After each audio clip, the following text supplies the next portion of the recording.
All right, good morning, everybody from Los Angeles, California. This is Wayne Marcel. Got Daryl DiPietro with me. We're just doing a wrap up of Crypto Invest Summit. Just came, and we want to first of all thank CryptoSpace for putting us up while we're here. Blockchain Beach as well. Yeah, Blockchain Beach. We've got a crypto lounge here in San Pedro, California, right outside of Los Angeles. So if you're ever down here, make sure you check out CryptoSpace.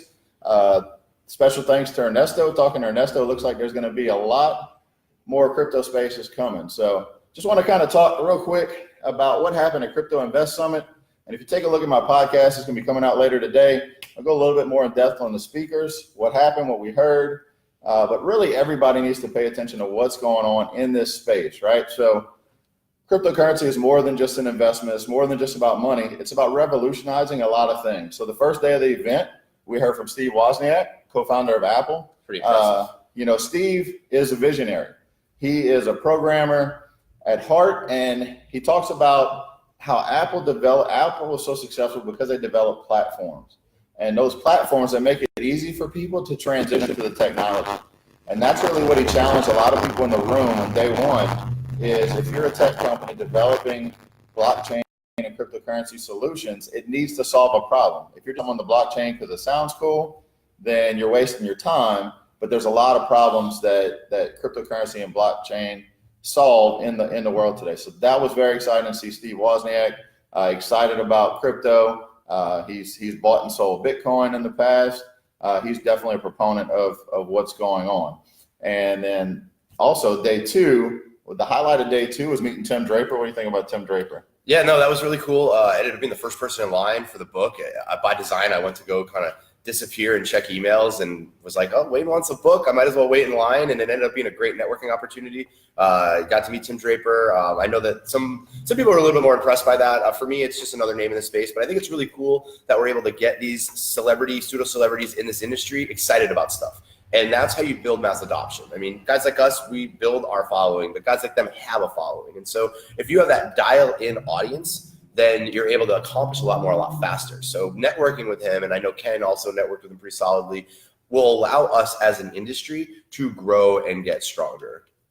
Yeah, absolutely. One thing Tim Draper brings to the table is he's a core venture capitalist at heart. I invested in a lot of different companies, but for him to take a look and be such a proponent of what cryptocurrency, what blockchain can do, everybody needs to pay attention. Now, I'm not saying everybody needs to start day trading, but at least start learning what's going on in this space and really dig deep. And that's what I focus on my podcast and the book that I put out there. It really teaches you just the basics of what you want to know, because this is more than just money. It's going to revolutionize and solve a lot of problems, right? So in the healthcare industry, imagine a blockchain healthcare program where you own your own medical data, right? It's not owned by big pharma that has all this information on you, and it's used better to treat you because things are stored on the blockchain and you're able to compare results from people with similar things across the world. You look at land when you're buying property, real estate has so many different uses for blockchain. It's more than just that, but you hear some people that are ignorant on the space say they're interested in blockchain and not cryptocurrency. Well, you can't have one without the other, because the reward for building that blockchain is cryptocurrency. And you create an ecosystem where you can use that cryptocurrency as a currency to either store value or to purchase things. And that's really, what Tim sees with this. And that's why we're excited. This conference was a really eye opener, because in this space, when you think about competition, right, most people aren't very friendly with their competition. But what you saw here was different companies that are in competition with each other, talking, collaborating, networking, just to help each other out, because they realize in this space it is so early. And it's funny, I've been telling people this for months now, and to hear someone from stage talk about it just exactly as I do is to compare it to the .com bubble burst back in the early 2000s. So when you think about that, everybody says Bitcoin's a bubble, crypto's a bubble, it's going to burst, or it's already burst because the price is high. Well, that could very well be true, but a bubble bursting is not a bad thing. A bubble in itself is not a bad thing, because it brought a lot of people to the table. It got a lot of attention. And what's happened in the background since blockchain and cryptocurrency, we've seen from January to now, we saw the price drop quite a bit. We've been in what we call a bear market. But over that time, if you pay attention to what I post on my Facebook page, if you're not already following, it's from no crypto to no crypto.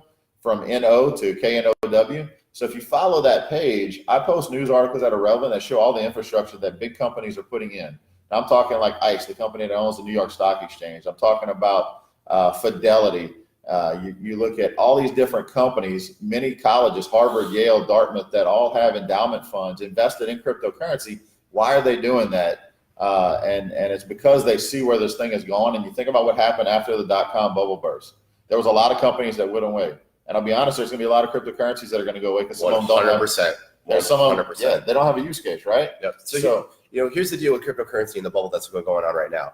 You got a lot of people that rushed to the market that wanted to make a quick buck in the cryptocurrency space and thought it was going to be easy to build a blockchain, because developers, it is easy to build a blockchain. It's not hard to build a cryptocurrency. You know what's hard to build? A cryptocurrency economy, a cryptocurrency environment, to build value into a number system that didn't already have value. And I think that's what Wayne's trying to get at is, realistically, this event brought together some major players in the game. And for the first time I've seen in a cryptocurrency conference, people actually coming together. Back in January when we were in Miami or in Dallas in February, it was like, oh, mine's better than yours and yours isn't better than mine. And, ERC20 is better than this and EOS is going to own everything. And now you've got people that are like, and myself included. I mean, I really did not like Dash. I did not like Dash. But I've opened up my mind to some of the cooler features that are in there. And you would have heard me in the last week being like, oh, that's really cool. Hanging out with the Dash guys at the crypto space. So I think what Wayne's trying to get at is, pay attention. I mean, if you ran out to buy a Mega Millions lottery ticket last week and you don't hold any crypto, that's a problem. If you're too worried about a 40-hour-a-week job and you don't have a crypto, no, I mean, it doesn't have to be Bitcoin. It could be a Bitcoin, Ethereum. There's 20, 30,000 different cryptocurrencies out there. Make a move. What do you have to lose? What are you going to, maybe one less dinner out a week and you can buy what could potentially be a game-changing investment. So, yeah. And if you want to learn more about what you're investing in, which you definitely should do. I mean, I'll be honest, I bought Bitcoin before I knew what the heck it was. But I took the time to learn about it, educate myself. And really, that's when you realize this is more than just currency. It's more than just an investment. This is a shift. And, why are you're seeing in the news this week and last week, so many different companies coming out with what they call a quote unquote stable coin, which is pegged to a dollar or another country's fiat currency. The reason being is they realize it's a better solution to move digital assets than it is to move dollar bills and coins. Yeah. So that's what's happening. But what's going to happen look at what's happened to the internet since that dot-com bubble burst. Are we not stronger than ever, right? In 2000, early 2000s, Amazon went from trading at $100 to $10.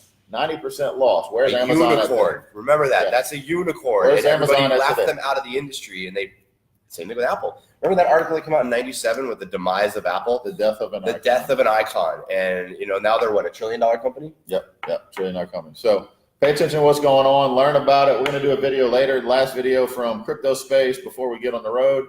We're going to go through, they've got a Vault Logic cryptocurrency ATM. It's more than just a Bitcoin ATM. I posted a video yesterday, bought some Dash from it, but it's got a lot of different features. And you're going to start seeing these things all over the place. So we were talking night before last. Got some locations he's going to set up throughout Los Angeles and California, Nevada, and we're even looking to bring some down to Louisiana, outside, New Orleans and Houston, and just different areas across the South. I know Daryl's got some connections up north, but maybe you get them out there. But it's just another solution. Now, honestly, you can go buy crypto online, but if you got a machine there, you can sell it. So I've got talking point too. I mean, it gives people something that they're familiar with. Have you ever bought US dollars from your bank online? Probably not, but you have bought or sold crypto US dollars in an ATM. So the interface of an ATM is very familiar to almost everybody out there. Yep. I want you guys to think about this. The money that you have, unless you're actually holding it in paper form, is a digital currency. The bank is the one making the profit off of holding those digital currencies. The bank trades your money. When your money goes in, if you put paper money into a bank account, the bank is making profit off of trading that money. Why aren't you making profit off of trading that money? It's, I keep hearing things about, oh, you can't do this, you can't do that, you can't do this. So we're proving that you can. You can go to a bar in Las Vegas and buy a beer with this crypto, that you don't have to spend fiat, that there is zero fiat in that transaction whatsoever. You've got guys like Ernesto who are doing, making available for over-the-counter deals, making available for ATM deals, making available for this industry to grow into something that's real. There's 3% of the world that knows about it. You guys are part of that. Don't sleep on this. Brian, Mike, JV, I know you're into this, but Brian and Mike, man, you guys have known me for years. Brian, I've known you for like 8 years. reach out. Let's do something. Like, why sit back and be like, oh, let me see if this cryptocurrency thing is real. Daryl must be crazy. No, Daryl's not crazy, because here's another guy in a whole other state that has a whole other brand that he's building for the same exact thing. And here's a business that pays rent on a brick and mortar for the same thing. And we went to a conference yesterday with 2,000 people-ish. They're all here for the same thing. We're not spending $5,000 and $10,000 on booths and $1,000 to $2,000 on tickets because we think this industry is not going to last. We're doing it because we know that if you lay the groundwork now, this is the future of everything. It's not just the future of money. It's the future of information. It's the future of trusted or trustless systems. It takes the guessing work out of doing business with a stranger. And I heard something really important a while back. They said that cryptocurrency was built out of the lack of trust in the banking system. Think about that. The lack of trust in a banking system with FDIC insurance. We got problems, guys. This cryptocurrency thing's going to fix it. This blockchain thing's going to fix it. Blockchain Wayne's going to fix it. We're here. I mean, you know how to reach out to him. I'm at Daryl D on Twitter. I'm on Facebook. Just reach out, Daryl.LasVegas. And, I kind of want to end with this. If you do end up in Las Vegas, we have some really cool stuff going on where you don't have to spend fiat currency or convert to fiat currency.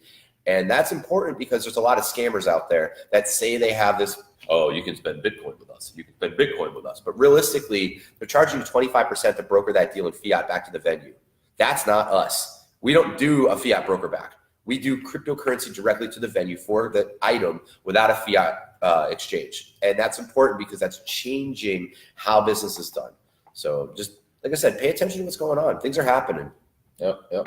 All right, thanks again. So pay attention to the podcast. I'm going to go a little bit more in detail on what's happening in the crypto space. And, my podcast is available on iTunes, Google Play, Stitcher, Spotify, Podbean, really just to educate. My whole focus is education. I'm not trying to sell you anything, not trying to get you to invest in anything. It's strictly just people want to learn. People want to know, hey, what is this thing? How does it, well, the biggest question, how does it even have value, right? And we talk about those things. So check that out. Does the US dollar have value? Yep. And again, another shout out to Crypto Space and Blockchain Beach for putting us up in Crypto Space Lounge. And like I said, if you're in San Pedro, come check out Ernesto and the crew here. They've got a lounge set up for meetups. Anybody can come in, grab a coffee, watch some TV, talk. Beers in the fridge. Yeah. They got everything. The hospitality here has been insane. Just so you guys know, he came in. I mean, I know for my channel, he came in from Louisiana. For his channel, I came in from Nevada. We drove in with another social media influencer, and the three of us stayed here. They let us stay here. Like I have a key to the door right now. That's the difference. That's the change. That's what's going to make this industry evolve. Is not I can't directly profit off of what you're doing, so I'm not going to help you out. It's wow, you guys are on the road. You guys are doing a road trip. You want us to help you out. You reached out to us. Absolutely. We would be happy. And then, you know what happens? We do lives that get a ton of attention with their branding behind it. Yep. All right, guys. You have a great day. And we'll be posting some more later. Take care. Thanks, guys. Yeah. Yeah. Cool.